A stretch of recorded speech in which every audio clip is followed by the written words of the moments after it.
बाबा, आप आज गर्मा गर्म पानी पूरी बनाकर तैयार रखना। आज मेरे साथ सौम्या भी आएगी शाम को आपके हाथ की पानी पूरी खाने। हाँ हाँ लाडो, आज तुम दोनों सहेलियां कॉलेज से लौटते वक्त मेरे ठेले में आना। मैं तुम दोनों के लिए गर्मा गर्म पानी पूरी बनाकर खिलाऊंगा। हाँ मेरे प्यारे बाबा। रीना खुशी खुशी बस पकड़कर कॉलेज चली गई। कॉलेज में सौम्या को भी उसने ये बात बताई तो वो भी बड़ी खुश हुई। हाय, हरिया काका के हाथ की गर्मा गर्म पानी पूरी तो मुझे भी बहुत पसंद है। गर्मा गर्म पानी वो तो मैं भी खाऊंगी, वो तो मुझे भी बड़ी पसंद है। मैं भी चलूंगी खाने। ठीक है, फिर तुम दोनों चलना। शाम को रीना अपनी दोनों सहेलियों के साथ अपने बाबा के ठेले पर आ जाती है। हरिया बीच बाजार में गर्मा गर्म पानी पूरी बनाकर बेचता था। इस तरह की पानी पूरी शहर में कोई नहीं बेचता था, इसलिए कुछ अलग नाम सुनकर सभी उसके ठेले पर पानी पूरी खाने जरूर आते। धीरे धीरे रीना भी अपने बाबा से गर्मा गर्म पानी पूरी बनाना सीख गई। ऐसे ही समय बीतता जाता है। कॉलेज की पढ़ाई खत्म करने के बाद दोनों अमीर सहेलियां पढ़ाई करने के लिए बैंगलोर चली जाती हैं और इधर अब रीना के बाबा की तबीयत ठीक नहीं रहती, जिस कारण अब वो ये अपने बाबा का काम संभाल लेती है। वो सारा दिन ठेला यहाँ से वहाँ लेकर पानी पूरी बेचती और गर्मा गर्म पानी पूरी ठेले पर बनाकर आने वाले ग्राहकों को खाने को देती। गर्मा गर्म पानी पूरी खाओ, गर्मा गर्म पानी पूरी एक बार खाओगे बार बार आओगे। आइए आइए, गर्मा गर्म पानी पूरी। कुछ साल और बीत गए और अब निधि और सौम्या की शादी दो सगे भाइयों से हो गई। उनके पति भी अमीर घर से ही थे। वो दोनों उन दोनों का खूब ख्याल रखते। इधर रीना को अपनी दोनों सहेलियों की याद तो आती, लेकिन उसके पास उन दोनों का फोन नंबर भी नहीं था कि वो उनसे कांटेक्ट कर सके। कुछ समय बाद रीना भी अपने बाबा के इलाज के लिए दिल्ली आ जाती है। अब वो वहीं एक झोपड़ी में रहकर अपने माँ बाबा दोनों का ख्याल रखती, साथ ही अपनी गर्मा गर्म पानी पूरी का ठेला लगाती। इधर निधि और सौम्या के पतियों का ट्रांसफर भी दिल्ली हो जाता है। फिर एक रोज, सौम्या चलो, आज मैं तुम सबको पानी पूरी खिलाने ले चलता हूँ। तुम सबको तो पता ही है दिल्ली खाने पीने के लिए कितनी मशहूर है। हाँ हाँ, फिर तो सभी चलते, बड़ा मजा आएगा। वो सभी सुखीराम पानी पूरी वाले की पानी पूरी खाने खान मार्केट चले जाते हैं, जिसे खाकर सौम्या कहती है, मुझे तो यहाँ की पानी पूरी बिल्कुल पसंद नहीं आई। हाँ सौम्या, और खाकर तो देखो। सौम्या बिल्कुल ठीक कह रही है, वो स्वाद नहीं है इसमें, हमें नहीं खानी और पानी पूरी। पानी पूरी तो हरिया काका और हमारी दोस्त रीना बनाती है, लेकिन पता नहीं अब वो कहाँ है। कमाल है, इतनी बढ़िया तो है। खैर, मैं तो एक प्लेट और खाऊंगी। ऐसे ही समय बीतता है।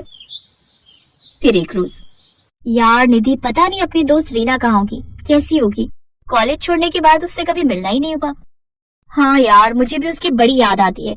एक बार जब कानपुर गई थी अपनी कजिन की शादी में तो उसके घर भी गई थी, लेकिन वहाँ ताला लगा हुआ था। काश वो हमें फिर मिल जाए। ऐसे ही समय बीता। एक रोज सौम्या का पति अंकित, सौम्या कल मेरे ऑफिस के एक क्लाइंट की शादी है, तुम सबको भी वहाँ चलना है। हाँ, इसीलिए तुम दोनों भी रेडी हो जाना। और माँ और प्रीति भी साथ चलेगी। उसने बार बार रिक्वेस्ट की है कि सबको पार्टी में साथ लाए। अच्छा ठीक है, हम सब तैयार रहेंगे। निधि तो वो पल्स मेकओवर वाले को अभी से बुक कर ले। ठीक है, मैं आज ही फोन कर देती हूँ। फिर अगले दिन वो सभी शादी में तैयार होकर चले जाते हैं। वो एक काफी बड़ी पार्टी थी जिसमें तरह तरह के स्टॉल लगे हुए थे। वो दोनों एक तरफ खड़ी थी, तभी उनकी ननद प्रीति आती है। निधि भाभी, सौम्या भाभी, आप यहाँ के गोलगप्पे खाकर तो देखो। कसम से आज तक इतने अच्छे गोलगप्पे आपने नहीं खाए होंगे। अरे नहीं प्रीति, हमें नहीं खाने। वो सच कह रही है बहू, तूने यहाँ के गोलगप्पे खाए ना तो तू अपनी उस दोस्त के गोलगप्पे भी भूल जाएगी जिसकी तुम दोनों तारीफ करती फिरती हो। निधि और सौम्या दोनों उस पानी पूरी के स्टॉल पर जाती हैं, जहाँ वो खाती है गर्मा गर्म पानी पूरी। अरे ये गर्मा गर्म पानी पूरी, इनका स्वाद तो बिल्कुल ऐसा है जैसे अपनी रीना के बाबा बनाते थे और रीना भी। अरे भैया, ये गोलगप्पे किसने बनाए? बहन जी, ये तो अंदर एक मैडम बनाती जा रही है और इस स्टॉल पर हम बेच रहे हैं। ये तो वही गोलगप्पे हैं। जल्दी चल सौम्या। वो दोनों अंदर जाती हैं जहाँ रीना गर्मा गर्म गोलगप्पे बना रही थी। सौम्या और निधि को वो देखती है तो बड़ी खुश होती है। सौम्या, निधि, तुम दोनों यहाँ, तुम दोनों की शादी हो गई, कितनी अच्छी लग रही हो तुम दोनों। ये सब छोड़ और आकर पहले हमारे कलेजे से लग जा यार। ये बता रीना, तू इस हालत में कैसे? इतनी पढ़ी लिखी होकर भी तो ये सब शादी में गोलगप्पे बनाकर बेच रही है। क्या बताओ दोस्त, इस गरीब की जिंदगी में ना जाने ऊपर वाले ने कितने दुख लिखे हैं। कॉलेज खत्म होने के बाद अचानक बाबा की तबीयत खराब रहने लगी, इसलिए घर खर्च चलाने के लिए मैं पानी पूरी बनाकर बेचने लगी। फिर बाबा के इलाज के लिए मैं उन्हें दिल्ली ले आई, लेकिन एक रोज अचानक उनकी मौत हो गई। खुद को संभालिए, अब वो कभी नहीं लौटेंगे। इन्हें कैंसर की बीमारी थी जो इनके लंग्स तक फैल चुकी थी। फिर खुद को संभाल कर रीना ने अपने पिता का दाह संस्कार किया, लेकिन पिता के जाने के बाद उसकी माँ भी सदमे में चली गई और उन्होंने भी बिस्तर पकड़ लिया। और फिर एक रोज, मेरी बच्ची, मेरे अलावा तेरा इस दुनिया में है ही कौन? अगर तेरे हाथ पीले हो जाते तो मैं बेफिक्र होकर मर सकती थी।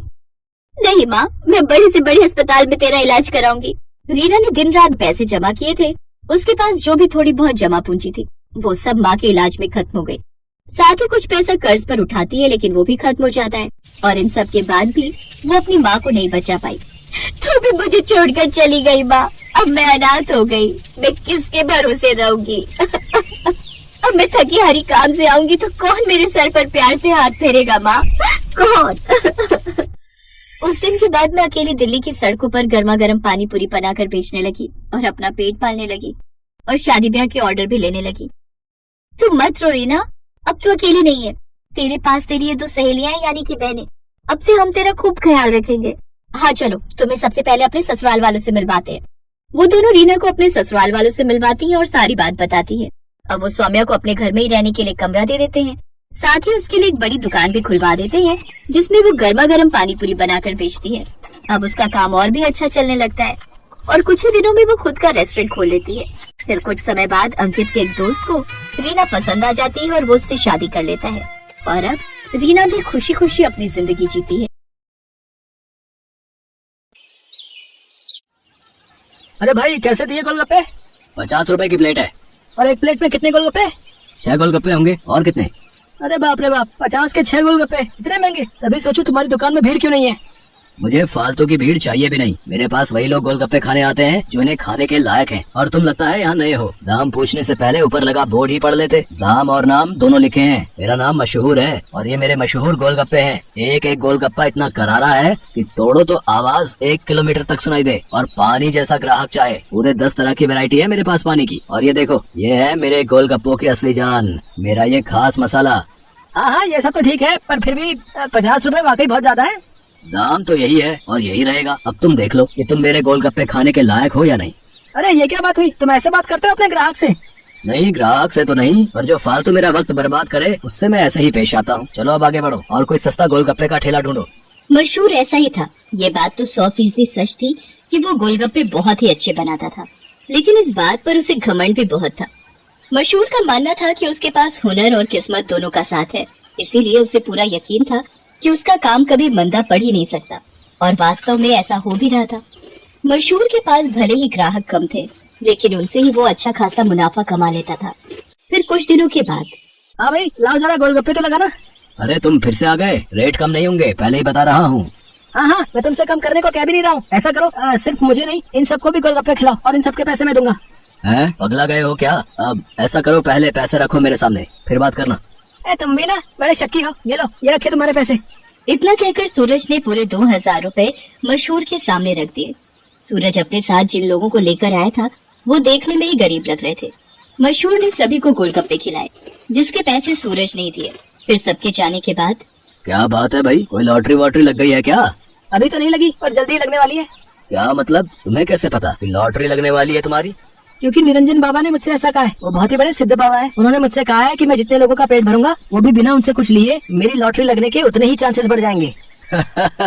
तुम भी निरे उल्लू हो भाई, हैं? बाबा जी ने तुम्हें गरीबों को खाना खिलाकर कुछ भला काम करने को कहा होगा। जितने पैसे तुमने मेरे गोलगप्पे खिलाने में खर्च किए उतने में तो तुम पूरा भंडारा कर सकते थे।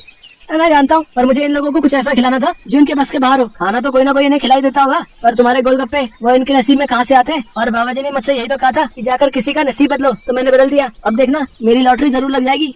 मशहूर और सूरज बात कर ही रहे थे कि तभी सूरज का फोन बजने लगा। हेलो, हाँ भाई, क्या तू सच बोल रहा है? सच में?